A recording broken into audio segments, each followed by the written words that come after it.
கர்த்தருடைய பரிசுத்த நாமத்துக்கு மகிமை உண்டாதாக. தேவனுடைய அளவற்ற கிருபையினாலே கர்த்தர் கடந்த நாட்களில் நம்முடைய கனிமொழியை பாதுகாத்து இந்த பரிசுத்தாரனை கூட கலந்து கொள்ள கர்த்தர் கொடுத்த பெரிய பாக்கியத்தை ஆண்டுக்கு நான் உள்ளத்தின் ஆழத்திலிருந்து நான் நன்றி செலுத்திக் கொள்கிறேன்.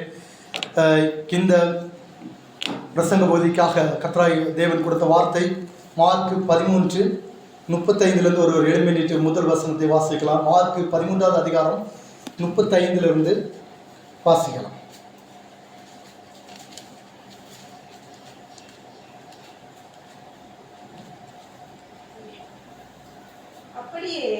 அப்படியே நீங்களும் விழித்திருங்கள், ஏனெனில் வீட்டெஜமான் சாயங்காலத்திலோ நடுராத்திரியிலோ சேவல் கூவும் நேரத்திலோ காலையிலோ எப்பொழுது வருவான் என்று நீங்கள் அறியீர்கள். நீங்கள் நினையாத வேளையில் அவன் வந்து உங்களை தூங்குகிறவர்களாய் கண்டுபிடியாதபடிக்கு விழித்திருங்கள். நான் உங்களுக்கு சொல்லுகிறதை எல்லாருக்கும் சொல்கிறேன், விழித்திருங்கள் என்றான். திரும்ப திரும்ப இந்த வார்த்தை வந்து கொண்டே இருக்கிறது. கர்த்தருடைய வார்த்தை ஒன்று, விழித்திருங்கள், விழித்திருங்கள், விழித்திருங்கள் என்று. ஒருவேளை நீங்கள் நினைக்கலாம், கர்த்தராகிய இயேசு கிறிஸ்துவினுடைய கிருபையினாலே நாங்கள் சரியாக விழித்திருக்கிறோம், சரியாக ஜெபிக்கிறோம், சரியானபடி ஆவிக்கிற வாழ்க்கையில் இருக்கிறோம், பின்பு ஏன் இந்த வார்த்தை திரும்ப திரும்ப நம்மை நோக்கி வருகிறது என்று விழித்திருங்கள் என்று சொன்னால், இந்த உலகமும் ஆவிக்கிற மண்டலமும் அயர்ந்த நித்திரையில் இருந்து கொண்டிருக்கிறது. அன்று ஆதாமை கர்த்தர் அயர்ந்த நித்திரையில் அமரப்பண்ண போல இன்று சாத்தான் ஆவிக்குரிய மண்டலத்தை ஒரு அயர்ந்த நித்திரையில் அமர்த்திருக்கிறான். அவர்களுக்கு ஒரு விழிப்பில்லை. இந்த உலகத்துக்கு ஏற்றபடி ஒரு வாழ்க்கை வாழ்ந்து கொண்டிருக்கிறார்கள். உலகமே முக்கியமாக கருதி கொண்டு உலகத்தினுடைய காரியங்களே, உலகத்துக்கு அடுத்த காரியங்களே அவருக்கு உள்ளுக்குள்ளும் வெளியிலும் அப்படியாக இருந்து கொண்டிருக்கிறபடினால் கர்த்தராகிய தேவன் சொல்கிறார், விழித்திருங்கள், விழித்திருங்கள் என்று.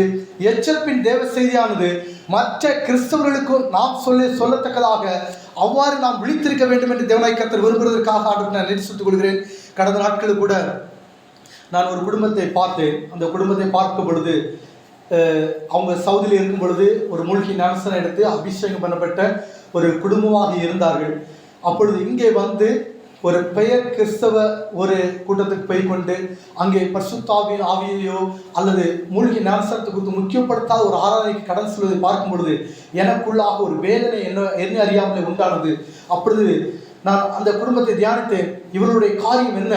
சவுதியில் இருக்கும் பொழுது எவ்வாறு தேவனை பரிசுத்தாவின் அபிஷேகத்தில் அந்நிய பாஷை நிரம்பி ஆராய்த்தார்களே, மூழ்கி ஞானஸ்நானம் பெற்றுக் கொண்டார்களே, இங்கே வளர்ந்த பொழுதோ இந்தியா வந்த பொழுதோ அப்படியே டோட்டலாக சேஞ்ச் ஆகிட்டார்களே, காரணம் என்ன என்று எனக்குள்ளாக நான் நினைத்து கொண்டே இருந்த பொழுது ஒன்று திரும்ப திரும்ப வந்தது. என்ன? எனக்கு மரித்த பொழுது கல்லறை வேண்டும். என்னுடைய பிள்ளைகளுக்கு என்னுடைய சமுதாயத்திலே என்னுடைய ஜாதியிலே நகை போட்டு அவர்களுக்கு திருமணம் செய்ய வேண்டும். இந்த உலகத்துக்கு அடுத்த காரியமே அவர்களுக்கு முக்கியமாய் தெரிகிறதே தவிர தேவனுடைய காரியமோ, தேவனுக்காக இந்த கடைசி காலத்தில் நாம் விழித்திருக்க வேண்டிய அவசியமோ அறியாதபடிக்கு சாத்தானானவன் அநேகரை மயக்க இருக்கிறான் என்பதை மாத்திரம் நன்கு அந்த சம்பவத்தின் மூலமாக உணர்ந்து கொள்ள முடிந்தது. ஆகவே இந்த செய்திக்காக நான் ஜெபித்த பொழுது கர்த்தர் ஒரு வெளிப்படுத்தலை எனக்கு கொடுத்தார். அதாவது ஒரு வேத பகுதி இருக்கிறது, வேதாகத்தை திறந்து வைக்கப்பட்டிருக்கிறது. அதன் அருகிலே ஒரு சேவல் நின்று கூவுகிறதை கர்த்தர் காண்பித்தார். அதாவது புதிய சபையினுடைய எம்பளத்தை நான் நினைத்து பார்த்தேன். புதிய சபையினுடைய எம்பளம் என்ன? ஒரு பூமி உருண்டை இருக்கும், அதற்கு மேலே என்ன நிற்கும்? சேவல் நின்று என்ன செய்யும்? கூவுற மாதிரி இருக்கும். நாம் புதிய சபையினுடைய எம்பளம் கர்த்தர் கொடுத்திருக்கிறார் என்றால் நம்முடைய நோக்கமே, பிரதான நோக்கமே இந்த உலகத்திற்கு ஒரு எச்சரிப்பு செய்யும்படியாக விடியும் வேலை வந்து கொண்டிருக்கிறது.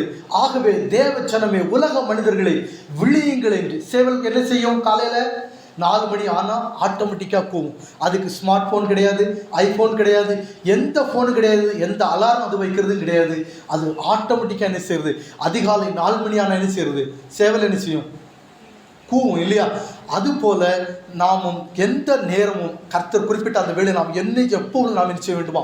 ஆயத்தமாக இருந்து உலகத்திற்கு ஒரு எச்சரிப்பு செய்தியை நாம் என்ன செய்ய வேண்டும்? கொடுத்து கொண்டே இருக்க வேண்டும் என்று தேவனாய் கர்த்தர் விரும்புகிறார். உலகமும் உலகத்துடைய கிறிஸ்தவ மண்டலமும் உலக மனிதர்களும் அயர்ந்த நித்திரையில் இருக்கும்போது நம்மை தேவனாய் கர்த்தர் இந்த கடைசி நாட்களிலே பயன்படுத்த விரும்புகிறார். எப்படி ஒரு சேவல் தூங்கி கொண்டிருக்கிற ஒரு வீட்டெச்சமான எழுப்புகிறது போல, வீட்டில் உள்ளவர்களை எழுப்புகிறது போல நாமும் இந்த உலகத்திற்கு ஒரு எச்சரிப்பு செய்தியை கொடுக்க நாம் கடன் பட்டிருக்கிறோம். இந்த உலகத்திற்கு ஒரு எச்சரிப்பு செய்தி. என்ன எச்சரிப்பு செய்தி?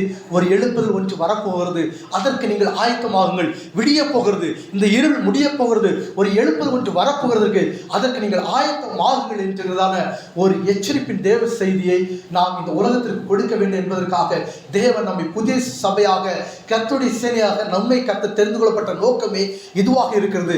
அந்த உலகத்தின் மேலே நின்று அந்த சேவல் எப்படி கூவி எச்சரிக்கிறதோ, வீட்டெஜமான் வரப்போகிறார், நீங்கள் விழித்திருங்கள் என்பது போல நாமும் இந்த வீட்டெஜமானாய் கர்த்தராய் இயேசு கிறிஸ்து வரப்போகிறார். அவருடைய வருகைக்கு இந்த உலகம் ஆயத்தமா இல்லை, கிறிஸ்தவ மண்டலம் ஆயத்தமா இல்லை, எல்லாம் அயர்ந்த ஒரு நித்திரையில் இருக்கிறோம். இந்த கடைசி நாட்களிலே நாம் எச்சரிப்பின் செய்தியை அறிவிக்கிறோமா, அல்லது நமக்கு நாமே ஒரு வாழ்க்கை வாழ்ந்து கொண்டிருக்கிறோமா என்பதை நாம் ஆராய்ந்து பார்க்க வேண்டிய அவசியமாக இருக்கிறது. இந்த வருடத்தினுடைய கடைசி நாட்களில் வந்திருக்கிறோம். எத்தனை பேரை நாம் எச்சரித்தோம்? எத்தனை பேருக்கு சுவிசேஷம் அறிவித்தோம்? சுமார் ஒரு 10 பேருக்காவது நாம் இயேசு கிறிஸ்துவை பற்றி அறிவித்தோமா என்பதை நாம் நம்மை ஆராய்ந்து பார்க்க கடன்பட்டவர்களாக இருக்கிறோம். ஏசாயா 21:12 வாசிங்க. ஒரு விடிய காலம் வருகிறது, அதைத் தொடர்ந்து ஒரு ராக்காலம் வருகிறது என்று வேத பகுதி நம்மை எச்சரிக்கிறது. ஆகவே நாம் அந்த எச்சரிப்பின் செய்தியை கேட்டு உலகத்தை எச்சரிக்க கடன்பட்டிருக்கிறோம். ஏசாயா 21:12 வசனத்தை ஒரு வாசிக்கலாம். விடியற்காலம் வருகிறது, ராக்காலம் வருகிறது, நீங்கள் கேட்க மனதானால் நீ திரும்பி வந்து கேளுங்கள் என்று சொல்கிறான். அதற்கு ஜாமக்காரன் என்ன சொல்கிறான்? விடியற்காலம் வருகிறது, இந்த விடியற்காலம் வரப்போகிறது. இந்த விடியற்காலம் எப்பொழுது முடியும்னு தெரியாது, அது வேகமாக முடியும். அதை தொடர்ந்து ஒரு ராக்காலம் வருகிறது, நீங்கள் கேட்க மனதானால் திரும்பி வந்து கேளுங்கள் என்று சொல்கிறான். விடியற்காலம் வருகிறது. கர்த்தராகிய இயேசு தேவனுடைய ஒரு மிகப்பெரிய ஒரு எழுப்புதல் வரப்போகிறது. இந்த இருண்ட ஒரு காலத்திற்கு ஒரு முடிவு வரப்போகிறது. ஆனால் அதை தொடர்ந்து ஒரு ராக்காலம் வருகிறது என்று கர்த்தருடைய வேத வசனம் நம்மை எச்சரிக்கிறது. அப்படி ஆனால் இந்த உலகம் எப்படி இருக்கிறது என்று நம்மை ஒரு சற்று நம்ம உயிர்த்து அறிந்து பார்க்குமானால், இந்த உலகத்தினுடைய காரியத்தை நோக்கி பார்க்குமானால், கர்த்தர் என்ன சொன்னாரோ அது போல நடந்து கொண்டு கடைசி நாட்களிலே லோத்தி நாட்களில் நடந்த போல நடக்கும் என்பது போல இப்பொழுது நடந்து கொண்டிருக்கிறது. பாவம் எங்கும் பெருகி கொண்டிருக்கிறது. கிறிஸ்தவ மண்டலமும் தேவனுடைய பிள்ளைகளும் சாத்தானுடைய வலைக்குள்ளாக சிக்குண்டு அவன் ஒரு வலு சர்ப்பத்தை போல அவர்களை காலை சுற்றி வளைத்து அவர்கள் ஒரு மயக்கத்துக்குள்ளாக நிப்பாட்டி வைத்திருக்கிறான். அவர்கள் அறியாமல் இருக்கிறார்கள்.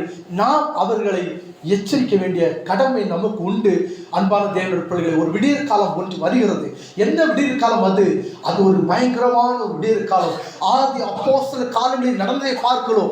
பயங்கரமான கிரியைகள் வெளிப்படக்கூடிய ஒரு விடியற் காலம். அந்த அற்புத அடையாளங்களை பார்க்கிறோம்.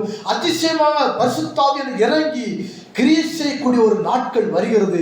அது பிலிப்பை எடுத்து பயன்படுத்தினது போல எல்லா தேவனுடைய மனிதர்களையும் பயன்படுத்த ஒரு விடியற் காலம் ஒன்று வரப்போகிறது என்பதை நாம் இந்த சமுதாயத்திற்கு, இந்த கிறிஸ்தவ மண்டலத்திற்கு, இந்த உலக மனிதர்களுக்கு எச்சரிக்க, ஒரு சேவலை போல எச்சரிக்க நாம் என்ன செய்ய வேண்டும்? கடன்பட்டிருக்கிறோம். அந்த கடமை நம்மீது கர்த்தர் போட்டிருக்கிறார் என்பதை நாம் உணர்ந்து கொண்டவர்களாக காணப்பட வேண்டும் என்று தேவனாய் கர்த்தர் விரும்புகிறார். சங்கீதம் 110:3 வாசிக்கும் பொழுது, சங்கீதம் 110:3 ஒரு யவன ஜெபம் உமக்கு பிறக்கும் என்று சொல்லப்பட்டிருக்கிறது. 110:3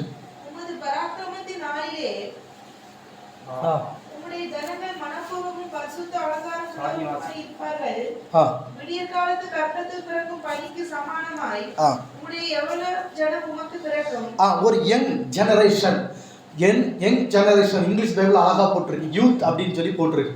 அப்போ ஒரு யங் ஜெனரேஷன் அவங்க they will rise. எப்படி ஒரு யோவான் ஸ்நானகனை போல கர்த்தராகிய இயேசு கிறிஸ்து வழியை ஆயத்தப்படுத்துகிற ஒரு ஜனம் வரும். எப்படி யோவான் ஸ்நானகன் கர்த்தராகிய இயேசு கிறிஸ்து ஒரு வழியை ஆயத்தப்படுத்தினாரோ அதே போல கர்த்தர் நமக்கு ஒரு கடமை கொடுத்திருக்கிற. என்ன கடமை அது? இயேசு கிறிஸ்துனுடைய வருகைக்கு வழியை ஆயத்தப்படக்கூடிய ஒரு பெரிய ஒரு கடமையை, பெரிய ஒரு பொறுப்பை நம்மிடத்தில் கர்த்தர் கொடுத்திருக்கிறார். அந்த பொறுப்பை நாம் சரியாக செய்கிறோமா? நாம் காண்கிற ஜனங்களுக்கு இயேசு கிறிஸ்துவை பற்றி அறிவிக்கிறோமா? காண்கிற உலகத்தாருக்கு கிறிஸ்துவை பற்றி அறிவிக்கிறோமா? அந்த ஒரு யங் ஜெனரேஷன் வருவதற்காக நாம் விழித்திருந்து ஜெபிக்கிறோமா என்பதை நாமே உயிர்த்தாரதி பார்க்க வேண்டும். அதற்காக வாஞ்சிக்கிறோமா? விழித்திருக்கிறோமா? போராடுகிறோமா? ஜெபிக்கிறோமா? அதை குறித்து செயல்படுகிறோமா என்பதை குறித்து நாமே உயிர்த்து ஆராய்ந்து பார்த்து அதற்காக பிரயாசப்பட வேண்டும் என்று தேவனாய் கர்த்தர் இந்த கடைசி நாட்கள் எழுப்புகிறார். ஒரு யங் ஜெனரேஷன் பிறக்க வேண்டும். இந்த விடியற் காலத்தினுடைய இந்த எழுப்புதலின் நாட்கள் வரப்போகிறது. இந்த எழுப்புதலின் நாட்களில் ஒரு யங் ஜெனரேஷன் பிறக்கும். அந்த ஜனங்கள் உலகமெங்கு கடன் சென்று சத்தியத்தை அறிவிப்பார்கள். அதற்காக நாம் பிரயாசப்பட வேண்டும் என்று தேவனாய் கர்த்தர் விரும்புவதற்காக ஆண்டவருக்கு நான் உள்ளத்தின் ஆழத்தில் நன்றி சொல்லுகிறேன். யோவான் 9:4 கூட ஒரு வாசிக்கலாம். 9:4 விடியற் காலம் என்றால் என்ன என்று பார்த்தோம். விடியற் காலம் அது ஒரு யங் ஜெனரேஷன் வந்து ரைஸ் அப் ஆகும், அவர்கள் வருவார்கள் என்று பார்த்தோம். அதற்காக நாம் ஜெபிக்க வேண்டும் பார்த்தோம். இனி அடுத்தது ஒரு ராக்காலம் ஒன்று வருகிறது. கர்த்தர் இயேசு சொல்லி கொடுத்து வருகிறார். அந்த ராக்காலம் எப்படிப்பட்டது என்பதை பார்க்கலாம். யோவான் 9:4 பகற்காலம் இருக்கும் மட்டும் நான் என்னை அனுப்பினவருடைய கிரியைகளை செய்ய வேண்டும், ஒருவனும் கிரியை செய்யக்கூடாத ராக்காலம் வருகிறது. பகல் காலம் இருக்கும் மட்டும் நான் என்னை அனுப்பினுடைய கிரியைகளை செய்ய வேண்டும், ஒருவனும் கிரியை செய்யக்கூடாத ராக்காலம் வருகிறது என்கிற எச்சரிப்பு நாம் அன்று சுமார் 2000 வருடங்களுக்கு முன்பாக கர்த்தர் இயேசு கிறிஸ்து இந்த மனுக்குலத்தை பார்த்து ஒரு எச்சரிப்பின் ஒரு செய்தியை அறிவித்தார்.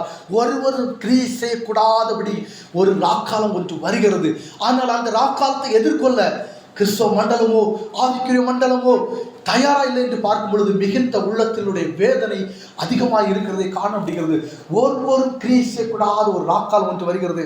அதுதான் அந்தி கிறிஸ்துனுடைய அரசாட்சி ஒன்று வரப்போகிறது.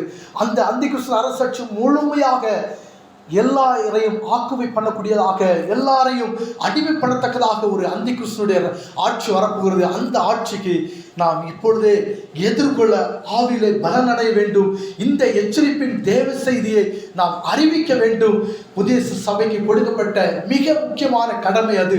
இந்த உலகத்தை எச்சரிக்கும்படியாக, இந்த உலகத்தை மனம் திரும்ப செய்யும்படியாக, இந்த உலகத்தை பாவத்திலிருந்து மீட்கும்படியாக, சாத்தானுடைய பிடியிலிருந்து மீட்கும்படியாக, தேவனுடைய ராஜ்யத்தை இந்த பூமியில் கட்டும்படியாக கர்த்தர் புதிய சபையை எழுப்பி இருக்கிறார். அதற்காகவே தான் கர்த்தர் நம்மை எப்படி ஒரு சேவல் கொக்கரக்கோ என்று கூவி இந்த உலகத்தை எச்சரிக்கிறதோ, விடியற் காலம் வரப்போகிறது, எல்லா மனிதர்களை எழுப்புங்கள், எழும்பி தேவனை தேடுங்கள் என்று எச்சரிக்கிறதோ, அதுபோல நாமும் இந்த உலகத்தையும் ஆவிக்குரிய மண்டலத்தையும் எச்சரிக்கும்படியாக கர்த்தர் நம்மை தெரிந்து கொண்டிருக்கிறார். நாம் இந்த உலகத்தை எச்சரிக்க கடன்பட்டிருக்கிறோம். பாவத்தில் இருக்கிற ஜனங்களை எச்சரிக்க கடன்பட்டிருக்கிறோம். அவர்களை தேவனிடம் திருப்ப கடன்பட்டிருக்கிறோம். அவர்களுக்காக திறப்பில் இருக்க நாம் என்ன செய்யப்பட்டிருக்கிறோம்? கடன்பட்டிருக்கிறோம். ஏனோ தானோ என்று அல்ல.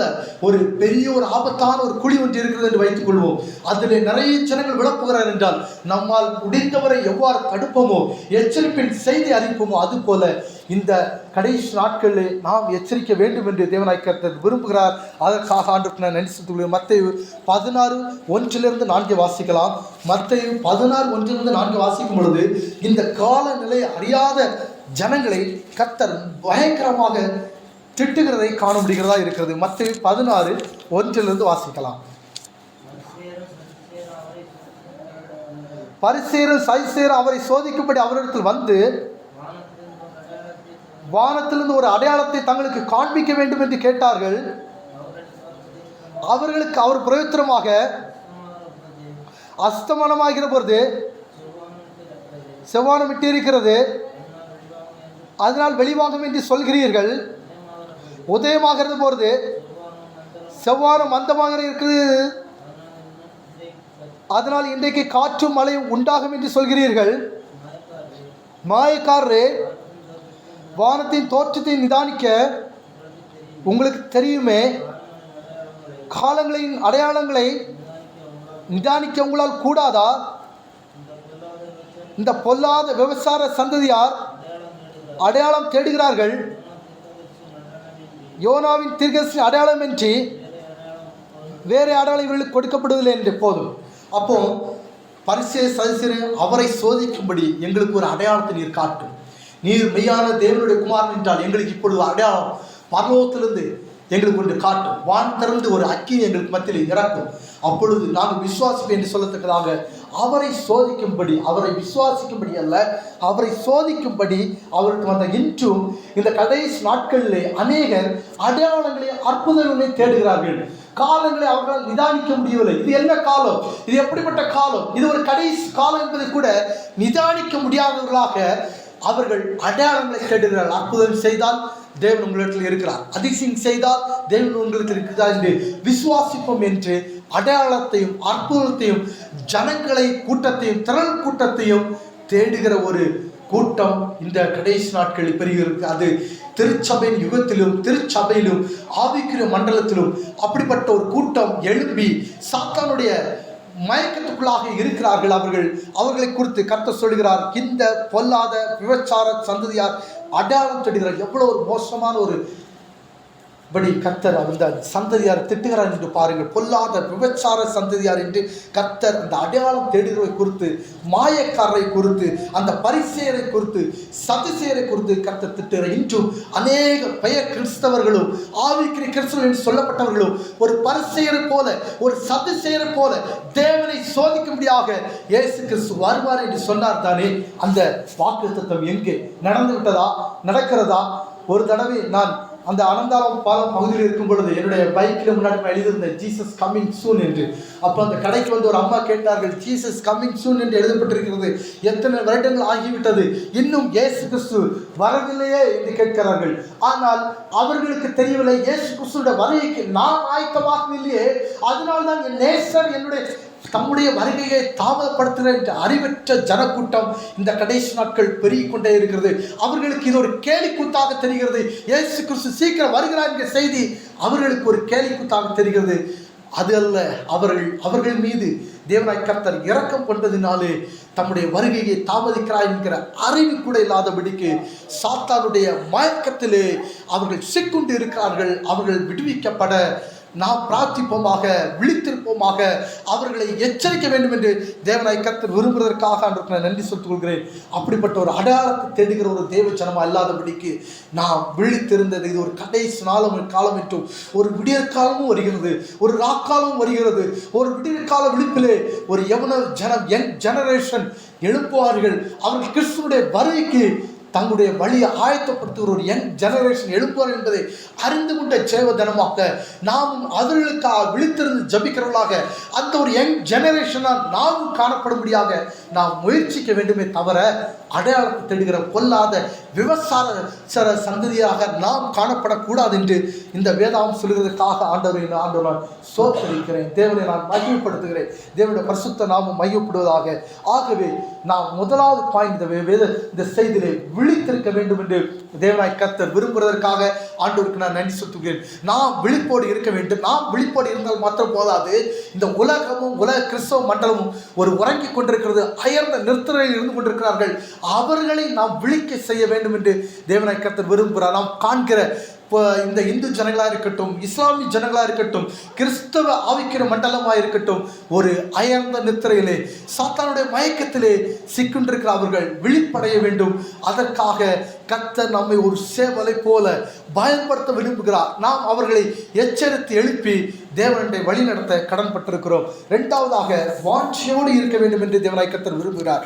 இரண்டாவது பாயிண்ட், வாஞ்சையோடு காணப்பட வேண்டும். 1 தெசலோனிக்கேயர் 2:7-8 அப்போஸ்தலன் பவுல் சொல்கிறார், அவருக்கு ஒரு வாஞ்சை இருந்தது. அப்போஸ்தலன் பவுலுக்கு ஒரு வாஞ்சை காணப்பட்டது. என்ன வாஞ்சை? அந்த வாஞ்சை நமக்கும் இன்றைய தினத்திலே வர வேண்டும் என்று தேவனாய் கர்த்தர் விரும்புவதற்காக கர்த்தரை ஸ்தோத்திரிக்கிறேன். 1 தெசலோனிக்கேயர் 2ஆம் அதிகாரம் 7-8 வாசிக்கலாம். உங்களிடத்தில் பட்சமாய் நடந்து கொண்டோ பால் கொடுக்கிற தாயானவள் தன் பிள்ளையை காப்பாற்றுகிறது போல நாங்கள் உங்கள் மேல் வாஞ்சியா இருந்து தேவனுடைய சுவிசேஷத்தை உங்களுக்கு கொடுத்ததும் அல்லாமல்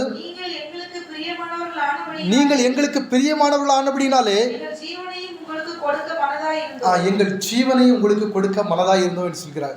உங்களிடத்தில் பட்சமாய் நடந்து கொண்டோம். எப்படி ஒரு பட்சமாய் நடந்து கொண்டோம் என்றால், பால் கொடுக்கிற தாயானவள் தன் பிள்ளைகளை காப்பாற்றுவது போல பால் கொடுக்கிற தாய், அந்த தாய் ராத்திரி வேளையில் சரியாக தூங்காமலும் தன் பிள்ளைகளை எழுப்பி தன் பிள்ளை பசியாக இருப்பாளே என்று ஆகாரம் கொடுக்கிறது போல நாங்கள் ஒரு தாயை போல உங்களை நான் எழுப்பி விழிப்படைய செய்து தேவனுடைய ஆகாரத்தை அவ்வப்போது உங்களுக்கு ஊட்டி உங்களை ஆவிக்குரியத்தில் வளர்ச்சி அடைவதற்காக இரவும் பகலும் திறப்பில் நின்றோம் என்று அப்போஸ்தலன் பவுல் இங்கே எழுதுகிறார். நாங்கள் உங்கள் மேல் வாஞ்சையாக இருந்து, நம்முடைய வாஞ்சை எதன் மீது இருக்கிறது? அழிந்து போகிற ஆத்மாக்கள் மீது, தேவனுடைய பிள்ளைகள் மீது நமக்கு வாஞ்சை இருக்கிறதா? அல்லது அழிந்து போகின்ற இந்த பூமியிலே பொருட்களை சேர்க்க வேண்டும், இன்னும் ஐஸ்வர்யத்தை சேர்க்க வேண்டும், இன்னும் இதை பார்க்கல நல்ல ஒரு வேலையை தேட வேண்டும், அதன் மீது நாம் ஓடிக்கொண்டிருக்கிறோமா? அல்லது அழித்து போகிற தேவ ஜனங்கள் மீது வாஞ்சையோடு இருக்கிறோமா?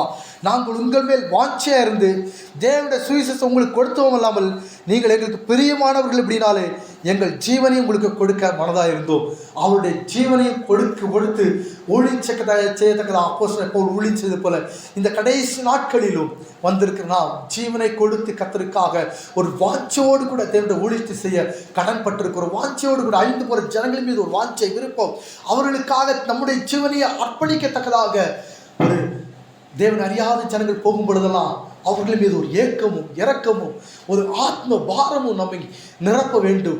ஆண்டவரே, அழிந்து போகிற இந்த ஜனங்கள் மீது இரக்கமாயிரும் என்று விண்ணப்பம் பண்ணுவது மாத்திரமல்ல, ஒரு தாயை போல் அவர்களை நேசித்து கிறிஸ்துவண்டை வழி நடத்தக்கூடிய ஒரு கிருபை நமக்கு இந்த கடைசி நாட்களில் உண்டாக வேண்டும் என்று தேவனாய் கர்த்தர் விரும்புவதற்கு ஆண்டவருக்கு நன்றி செலுத்திக் கொள்கிறேன். எசேக்கியேல் 22:30 கூட வாசிக்கலாம். எசேக்கியேல் 22:30 திறப்பில் நிற்கத்தக்கதாக தேவன் மனிதர்களை இன்றும் இந்த கடைசி நாட்களிலும் தேடிக்கொண்டே இருக்கிறார். நாமும் அழிந்து வரும் ஜனங்கள் மீது ஒரு வாஞ்சோடு கூட திறப்பில் நிற்க வேண்டும் என்று தேவனாய் கர்த்தர் நம்மை விரும்புவதற்காக நான் நன்றி சொல்கிறேன். எசேக்கியேல் 22:30 நான் தேசத்தை அழிக்காதபடிக்கு திறப்பிலே நிற்கவும் சுவரை அடைக்கத்தக்கதாக ஒரு மனுஷனை தேடினேன், ஒருவனை காணேன். நான் தேசத்தை அழிக்காதபடிக்கு திறப்பிலே நிற்கத்தக்கதாக.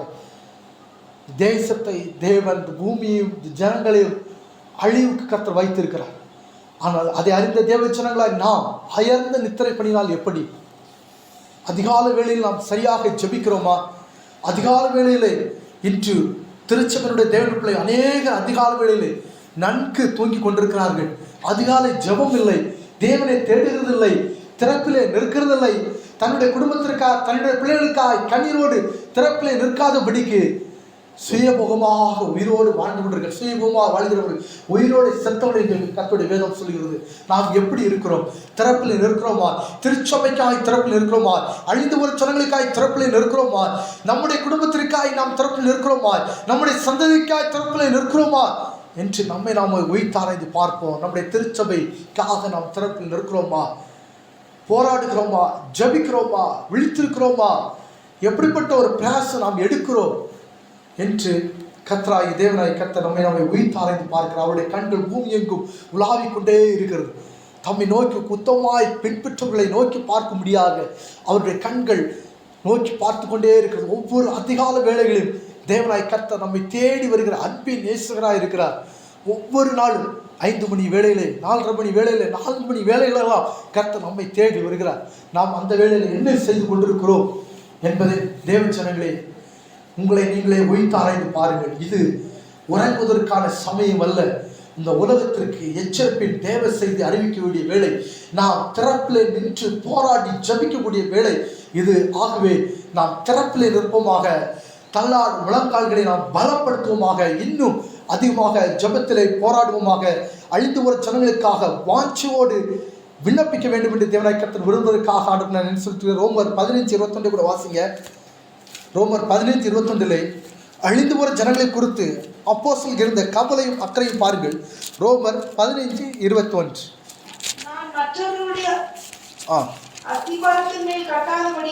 நான் மற்றவருடைய அஸ்திபாரத்தின் மீது கட்டாதபடிக்கு கிறிஸ்துவினுடைய நாமம்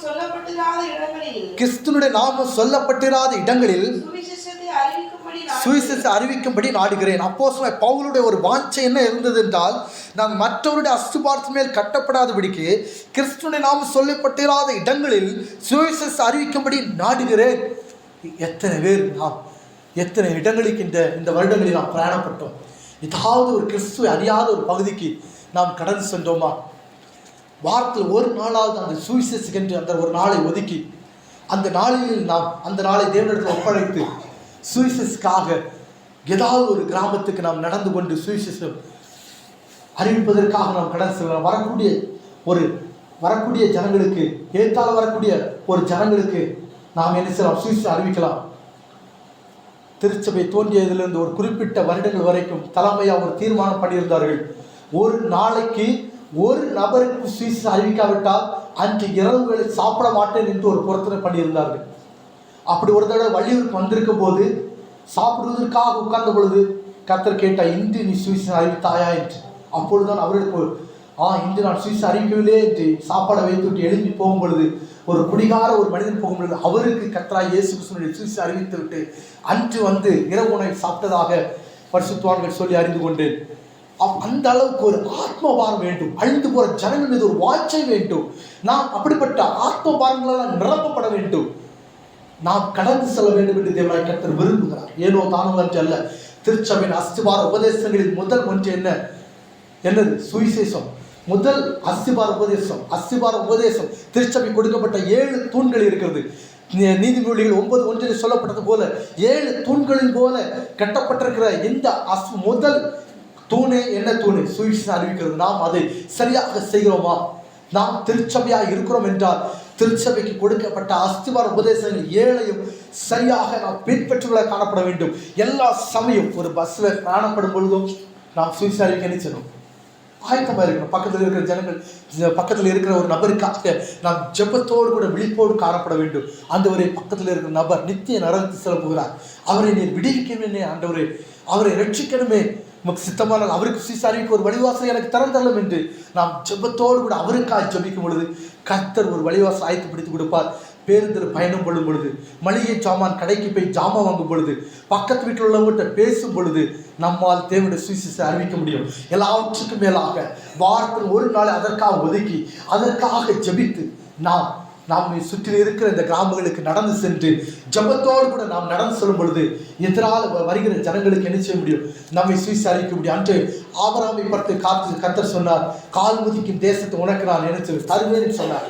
நாமும் இந்த தேசங்களை சுற்றி, இந்த கிராமங்களை சுற்றி சுவிசேஷ பாரத்தோடு கூட ஒரு அப்போஸ்தலனாகிய பவுலை போல, நம்மை வழி நடத்தின பரிசுத்தவான்களை போல ஒரு ஆத்ம பாரத்தோடு கூட நாம் நடந்து செல்லும் பொழுது ஆத்துமக்களை கர்த்தர் கூட்டிக் கொண்டு வருவார். அவர்களுக்கு நாம் சுவிசேஷம் அறிவிக்கும் பொழுது அந்த வாட்சியோடு கூட ஒரு தாயாரோடு தன் பிள்ளைகளுக்கு இறக்குறது போல வாட்சியோடு கூட அவர்களுக்கு சுவிசேஷம் அறிவிக்கும் பொழுது கர்த்தர் அவர்களை மீட்பார். ஹல்லேலூயா! எப்பேற்பட்ட பெரிய ஒரு மனிதனை கர்த்தராகிய இயேசு கிறிஸ்துவால் என்ன செய்ய முடியும்? குணமாக்க முடியும், தொட முடியும் என்பதை சவுதி அரேபியாவிலே தேவனுடைய கிருபையினாலே நான் அறிந்து கொண்ட ஒரு காரியமாக இருக்கிறது. நாங்கள் சவுதி அரேபியாவில் ஜத்தான்கிற பகுதியில் அந்த சவுத் கொரியா மிஷினரி இயக்கங்களோடு சவுத் கொரியா மிஷினரி இயக்கங்களோடு சேர்ந்து அவங்களோடு கூட பயணிக்கும் பொழுது அந்த ஆத்மபாரம், அவர்களை பிடித்த ஒரு ஆத்மபாரம் எங்களையும் பிடித்தது. அவர்கள் முழு டைமாக இந்த சவுதி அரேபியாவில் இருக்கிற ஜனங்களுக்கு சுவிசேஷம் அறிவிக்க வேண்டும் என்கிற ஒரு பாரம் இருந்தது. அதற்காகவே ஒவ்வொரு புதன்கிழமை ஒரு மீட்டிங் நடத்தி சுவிசேஷம் குறித்தான ஒரு ட்ரைனிங் கொடுத்து சுவிசேஷம் ஒவ்வொரு தேசத்துக்கும் எவ்வாறு பரவினது, மிஷினருடைய தியாகங்கள் என்ன, எவ்வளவு பெரிய மிஷினரிகள் தங்களுடைய வாழ்க்கையை அர்ப்பணித்தார்கள் என்பதை குறித்தெல்லாம் மக்களுக்கு ட்ரைனிங் கொடுக்கப்பட்டு ஒவ்வொரு நாட்டிலும் ஒவ்வொரு மிஷினரி தங்களுடைய வாழ்க்கையை எவ்வாறு அர்ப்பணித்தார்கள் என்கிறதான வரலாற்று காரியங்களை சொல்லிக் கொடுத்தது மாத்திரமல்ல, எவ்வாறு சுவிசேஷம் அறிவிக்க வேண்டும், சுவிசேஷம் அறிவிக்க வேண்டிய கட்டாயம் என்ன, இந்த காலத்தினுடைய கடைசி காலத்தில் இருக்கிறதான காரியத்தையும் எடுத்து கூறினார்கள். அவர்களோடு கூட சேர்ந்து ஒவ்வொரு சனிக்கிழமையும் நாங்கள் என்ன செய்தோம்? சுவிசேஷம் அறிவிக்க அந்த சவுதி அரேபியா அந்த கடற்கரை ஓரமாக நடந்து சென்றோம். ஜபித்து நாங்கள் வந்து கூடி ஆராய்த்து ஜபித்து திரும்ப அந்த இடத்துக்கு நாங்கள் நடந்து செல்வோம். அங்கே பப்ளிக்காக மைக்கை வச்சு சுவிசேஷம் அறிவிக்க முடியாது. நடந்து செல்லும் பொழுது யாராவது ஒரு நபர் அங்கே மிகுந்த சோகத்தோடு துக்கத்தோடு உட்கார்ந்திருப்பார். அவரைப்பா அவரிடத்தில் நாங்கள் அமர்ந்து 2 பேராக கடந்து செல்வோம். ஒருவர் ஜபித்து கொண்டிருப்பார், ஒருவர் அந்த நபரோடு பேசுவார். எப்படி இருக்கீங்க சகோதரரை, நல்லா இருக்கீங்களா அப்படின்னு பேசும் பொழுது பரிசுத்த ஆவியானவர் அங்கே கிரியை செய்து காண முடிகிறது. அவர்களிடத்தில் இருக்கிற துக்கத்தை யாரிடத்தில் ஷேர் பண்ண முடியாத துக்கங்கள் எல்லாம் அந்த நேரத்தில் அவர்கள் ஷேர் பண்ணுவார்கள். ஷேர் பண்ணி முடிக்கும் பொழுது அவர்கள் உங்களுக்காக ஜெபிக்கலாமா என்று சொல்லும் பொழுது ஜெபியுங்கள் என்று சொல்லுவார்கள். அப்படி சவுதி அரேபியாவோட போலீஸ்காரர் கூட ஒரு தடவை போலீஸ்காரர் கூட தன்னுடைய பாரத்தெல்லாம் ஷேர் பண்ணினார் என்பதை நாங்கள் அந்த சாட்சியின் மூலமாக அறிந்து கொண்டோம். அப்படி நாங்கள் பல நாட்கள் கடந்து சென்றோம். நானும் யாருக்குமே சுவிசேஷம் அறிவிக்கவில்லை. ஏனென்றால் எனக்கு இருக்கிற முதல் பிரச்சனை மொழி பிரச்சனை. வரக்கூடிய ஜனங்கள் எல்லாம் எவனிகளாக வருவார்கள். என்னோட கூட இருக்கிற சகோதரர், அவருக்கு அரபிக் தெரியும். அவர் என்ன செய்வார்னா அரபில் சுவிசேஷம் அறிவிப்பார். நான் என்ன செய்வேன்? ஜெபிப்பேன். ஆண்டவரே, இந்த ஆத்மாவை சந்தியும் ஆண்டவரே, இந்த ஆத்மாவை ரெட்டும் ஆண்டவரே என்று ஜெபிப்பேன். ஒரு நாள் கடல் செல்லும்போது என்னோட கூட வந்த சகோதரன் நினைச்சு விட்டார். வேறொரு சகோதரன் என்ன கூட இது பண்ணியிருந்தார். அவருக்கு ஏதோ ஒரு அர்ஜென்ட்டாக வேலை என்று அவர் போய்விட்டார். அப்பொழுது 2 பேராக அந்த மால்குள்ளே போகணும். ஒரு மால் லொக்கேட் பண்ணியிருந்தாங்க. இந்த மால்குள்ளே ஒரு 10 பேர் நீங்கள் போங்க, உங்களால் முடிந்த வரைக்கும் ஏதாவது நபர்களுக்கு சீசறிவுன்னு சொன்னார். அன்று நான் உள்ளே போகும் பொழுது நானும் ஜெபித்து விட்டு போகிறேன், ஆண்டவரே பரிசுத்த ஆவியானவரே என் கூட நான் வந்த நபரும் இல்லை, ஆகவே நீங்கள் எனக்கு என்ன செய்யுங்க, இந்த தினத்தில் நீங்கள் விண்ணப்பம் பண்ணுங்க.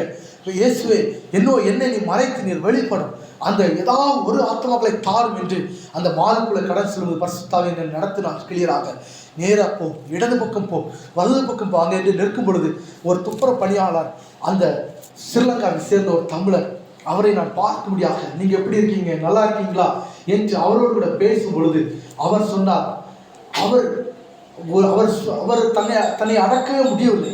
அவருக்கு நான் பேச ஆரம்பித்த பொழுது நான் என்ன உணர்கிறேன் என்றால், எனக்குள்ளே ஒரு வல்லமை அபரீதமாக கடந்து செல்கிறது நான் காண்கிறேன். நாம் ஜபிக்கும் பொழுது பரிசுத்த ஆவியானவர் எப்படி இறங்குவாரோ அதை பார்க்க மடங்காய் பரிசுத்த ஆவியானவர் என் மீது இறங்குறதையும் என்னிலிருந்து அந்த வார்த்தை வெளிப்படுகிறதையும், ஸ்டார்டிங்கே இயேசுவே தேவன் என்றும் நீங்கள் இயேசுவை ஏற்றுக்கொள்ள வேண்டிய காரியம் என்னதென்றும் அவருக்கு சுவிசேஷன் வார்த்தை அப்படி வல்லமை இருந்ததாக கடன் செல்வதை பார்க்கிறேன். நான் அதை உணர்கிறேன். நான் ஒரு ரேடியோ போல் உணர்கிறேன். எப்படி கர்த்தருடைய வார்த்தை எனக்குள்ள இறங்கி கடல் செல்கிறதை நான் உணர்கிறேன். அப்பொழுது அவர் தன்னுடைய கண்களிலிருந்து கண்ணீராக வடிந்து கொண்டு செல்கிறார். சகோதரனே, நான் விடுதலை புலிகளில் பயணித்தவன், அந்த இலங்கையில் விடுதலை புலியில் இருந்தவன், ஸ்ரீலங்கா சிஐடி ஆபீசர்களை பாம் வைத்து கொன்றவன், நான் மிகப்பெரிய ஒரு கொலைக்காரன் என்று அவர் தன்னை குறித்து சொன்னார். அப்படிப்பட்ட ஒரு கொலைக்கார ஒரு மனிதரை கிறிஸ்துவனுடைய சுவிசேஷ ஒளி தொட்டது அன்று. ஹல்லேலூயா! எந்த மனிதனையும் சுவிசேஷ ஒளி தொடுமாயானால் கண்மலை நொறுக்கும் சம்மட்டியாய் கர்த்தருடைய வார்த்தை அந்த மனிதனை நொறுக்கினது. சிலியாய் நொறுக்கி ஒரு குழந்தையை போல அந்த மனிதன் மாறினார். இயேசு கிறிஸ்துவை ஏற்றுக்கொண்டார்.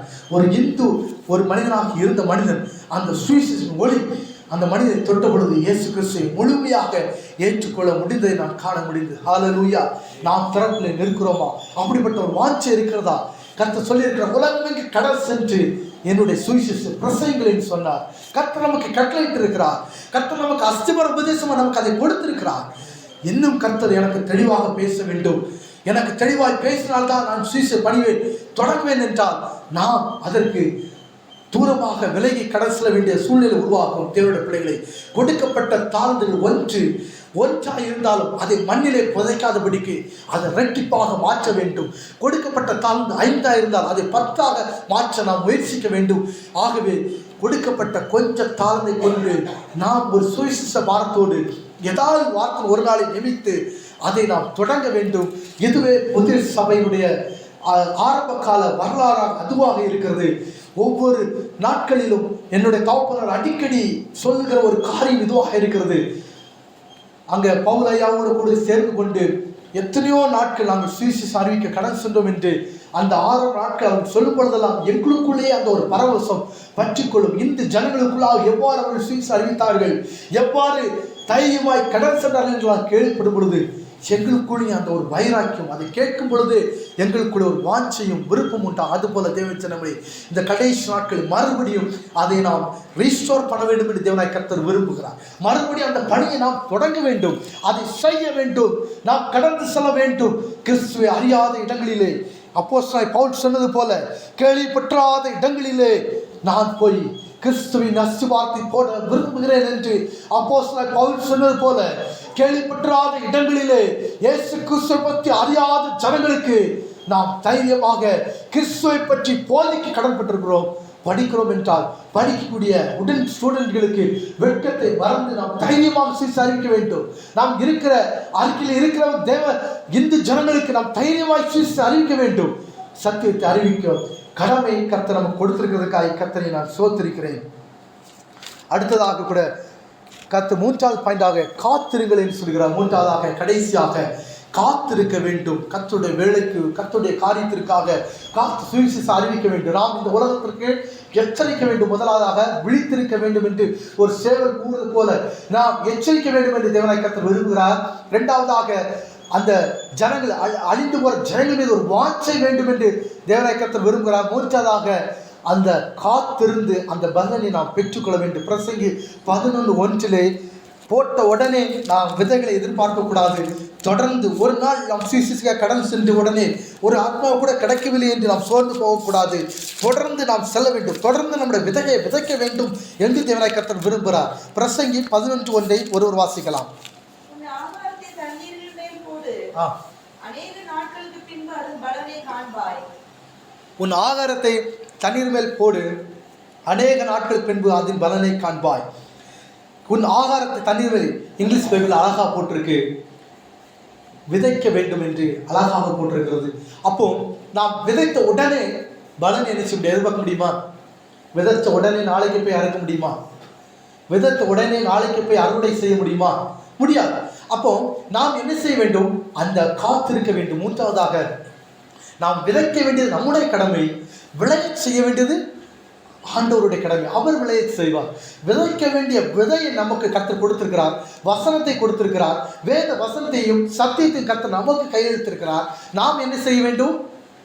விதைக்க வேண்டும். விதைக்க அதை விட்டு விதையை வீட்டில் கட்டி வைத்து மூட்டையாக கட்டி வைத்து விட்டு ஆண்டவரே நீர் விதையும் என்றால் எப்படி? விதைக்க வேண்டியது யாருடைய கடமை? நாம் ஒவ்வொரு மேல் விழுந்த ஒரு கடமையாக இருக்கிறது. விதைக்க வேண்டும். உன் ஆகாரம் தண்ணீர் மேல் போடு, உன் ஆகாரத்தை விதைக்க வேண்டிய இடத்தில் சரியாய் விதை. அநேக நாட்கள் பின்பு, உடனே அல்ல, கண்டினியூவாக நாம் அதை செய்ய வேண்டும். ஒரு குறிப்பிட்ட நாளில் நாம் நியமித்திருக்கோமா, அந்த நாளில் கர்த்தராகிய இயேசு கிறிஸ்து வருகை வரைக்கும் அந்த திருப்பணி நாம் செய்து கொண்டே இருக்க வேண்டும். அப்படி நாம் விதைக்கும் பொழுது நாம் ஒரு நாள் என்ன செய்யலாம்? அறுவடை அறுக்க முடியும். 1 கொரிந்தியர் 3:6 வாசிக்கலாம். 1 கொரிந்தியர் 3வது அதிகாரம் 6ஆம் வசனம் 7ஆம் வசனத்தை வாசிக்கலாம். நான் நட்டேன், அப்போலோ நீர் பாய்ச்சினான், தேவனே விளைய செய்தார். அப்படி இருக்க நடிகரவனால் ஒன்றுமில்லை, நீர் பாய்ச்சுகிறவனால் ஒன்றுமில்லை, விளை செய்கிற தேவனாலே எல்லாம் ஆகும். தேவனாய் கர்த்தர் விளைய செய்வார். அது அவருடைய டியூட்டி. நம்முடைய டியூட்டி என்ன? விதைக்கிறது. நாம் விதைக்க வேண்டும். இந்த வருடத்தினுடைய ஆரம்ப நாட்களை கண்ட நாம் இறுதி நாட்களாக வந்திருக்கிறோம். இறுதி நாட்களுள்ள இருக்கிற நாம் எத்தனை முறை நாம் விதைகளை விதைத்தோம்? எத்தனை மனிதனுடைய உள்ளங்களில் இயேசு கிறிஸ்து விதைத்தோமா? அந்த விதை வளர நாம் ஜெபித்தோமா? அந்த விதை அறுவடை செய்ய நாம் காத்திருந்தோமா? அன்பான தேவனுடைய பிள்ளைகளை, கடைசி நாட்குள்ள வந்திருக்கிற நாம், தேவனுடைய விதையாக வசனத்தை பெற்றிருக்கிற நாம் கடந்து சென்று கர்த்தருடைய வார்த்தையை விதைக்க வேண்டும். அப்போஸ்தலன் பவுல் சொல்கிறார், கிறிஸ்து சொல்லப்பட்டிராத இடங்களிலே நான் சுவிசேஷம் பிரசங்கிக்க விரும்புகிறேன் என்று அப்போஸ்தலன் பவுல் சொன்னது போல, கிறிஸ்து அறியாத இடங்களிலே, அறியாத கிராமங்களிலே, அறியாத வீடுகளிலே தொடர்ந்து நாம் விதைக்க கடன்பட்டிருக்கிறோம். அந்த விதை வளர விழித்திருந்து நாம் ஜெபிக்க கடன்பட்டிருக்கிறோம். ஆகவே அதுக்காக காத்திருக்க வேண்டிய ஏசாயா 64:4 அப்படி நாம் விழித்திருப்போமானால், அப்படி நாம் விழித்திருந்து ஒரு வாஞ்சோடு கூட இருப்போமானால், வாஞ்சோடு கூட சுவிசேஷ பணியை செய்வோமானால், அந்த சுவிசேஷ பணி வர செய்ய அறுவடைக்கு வருவதை நாம் காத்திருப்போமானால், கர்த்தர் நமக்கு கொடுக்கிற பாக்கியம் என்ன என்று, அதனால் நாம் கிடைக்கக்கூடிய பாக்கியம் என்ன என்று ஏசாயா 64:4 சொல்லப்பட்டிருக்கிறது. வாசிக்கலாம்.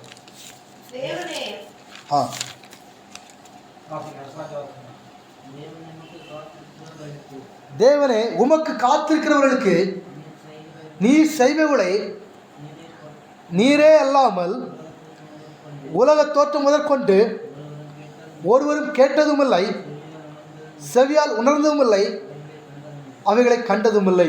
தேவனே உமக்கு காத்திருக்கிறவர்களுக்கு நீர் செய்வங்களை, தேவனாய் காத்திருக்கிறவர்களுக்கு, காத்திருந்து ஜெபிக்கிறவர்களுக்கு, காத்திருந்து சுவிசேஷத்தை அறிவிக்கிறவர்களுக்கு, காத்திருந்து அதன் மீது அந்த அழிந்து வர ஜனங்களின் மீது வாஞ்சோடு கூட இருக்கிறவர்களுக்கு கர்த்தர் செய்கிறவர்களை உலக தோற்றத்து முதற்கொண்டு ஒருவரும் கேட்டதும் இல்லை, செவியால் உணர்ந்ததும் இல்லை, அவைகளை கண்டதும் இல்லை. அப்படிப்பட்ட காரியங்களை அந்த ஊழியத்திற்கு, அந்த காரியத்திற்கு, அந்த நபருக்கு, அந்த தேவ மனிதனுக்கு கர்த்தர் செய்ய வல்லமுள்ள தேவனாய் இருக்கிறார். அதை தான் ஒரு சிறியதாக கர்த்தர் எழுதி வைத்திருக்கிறார். ஏசாயா 49:23 தேவனுக்கு காத்திருக்கிறவர்களுக்கு தேவன் செய்வைகள் எவ்வளவு பெரிதாக இருக்கும் அது என்று ஏசாயா 43:49-23 வாசிக்கலாம். தேவனுக்கு காத்திருக்கிறவர்களுக்கு என்ன உண்டாகும்? ராஜாக்கள் உன்னை வளர்க்கும் தந்தைகளும் அவருடைய நாய்கள் உன் கை தாயுமாய் இருப்பார்கள். தரையில மோகுப்புற விழுந்து உன்னை பணிந்து உன் காலின் தூளை நக்குவார்கள். நான் கர்த்தர்,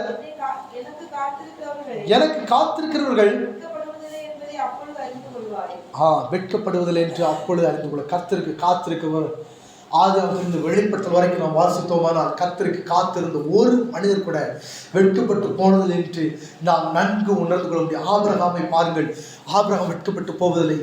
யாக்கோபை பாருங்கள், ஈசாக்கை பாருங்கள், யோசேப்பை பாருங்கள், எல்லா பரிசுத்தவான்களையும் பாருங்கள், தாவீதை பாருங்கள். தேவனுடைய வேலைக்காக காத்திருந்த ஒரு தேவ மனிதர் கூட வெட்கப்பட்டு போனதே இல்லை. தேவனாய் கர்த்தர் அவருக்கு காத்திருவர்களுக்கு உலக தோற்றத்திலிருந்து ஒருவர் அறிந்திராத பெரிய காரியங்களை செய்ய தேவன் வல்லமுள்ள தேவனாய் இருக்கிறார். நாம் இந்த நாட்களிலே காத்திருந்து விதைகளை விதைக்க வேண்டியது அவசியமாக இருக்கிறதற்காய் கர்த்தரை நான் சோத்திருக்கிறேன். மறுபடியும் பிரசங்க பகுதியை வாசிக்கலாம். மார்க்கு 13:35-37 வாசிங்க. மார்க்கு 13:35-37.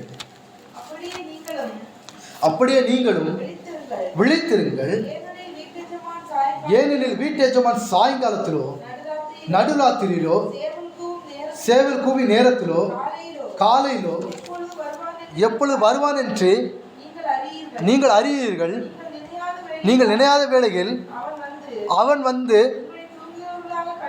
உங்களை தூங்குவர்களாக கண்டுபிடியாதபடிக்கு விழித்திருங்கள். நான் உங்களுக்கு சொல்கிறதே எல்லாருக்கும் சொல்கிறேன், விழித்திருங்கள் என்றான். தேவனாய் கர்த்தர் இந்த நாட்களிலே நாம் விழிப்போடு காணப்பட வேண்டும் என்று விரும்புகிறார். அந்த வெளிப்படுத்தல் நான் பார்க்கும் பொழுது அந்த வேத வசனத்தின் மீது கால் வைத்ததாக அந்த சேவல் நின்று கூவுறதுக்கு ஆயத்தமாக இருக்கிறது. அதுபோல நாமும் தேவனாயுடைய வார்த்தைகளை உட்கொண்டவர்களாக, தேவனுடைய வார்த்தைகளால் நிறையப்பட்டவர்களாக, தேவனுடைய வார்த்தைகள் இருதயத்தில் நிரப்பப்பட்டதாக தேவனுடைய வார்த்தையை இந்த உலகத்திற்கு ஒரு எச்சரிப்பின் தேவ செய்தியாக சாத்தானுடைய மயக்கத்தில் அகப்பட்டிருக்கிற தேவ ஜனங்களுக்கும் அகப்பட்டிருக்கிற உலக ஜனங்களுக்கும் எச்சரிக்கக்கூடிய ஒரு தேவ ஜனங்களாக மாற வேண்டும் என்று தேவனாய் கர்த்தர் விரும்புவதற்காக ஆண்டவருக்கு நன்றி செலுத்திக் கொண்டு இந்த வார்த்தையை தேவன் தாமே ஆசீர்வதிப்பாக. தேவனுடைய நாமம் மாத்திரம் இந்த வார்த்தை மூலமாக மையப்படுவதாக. ஆமென்.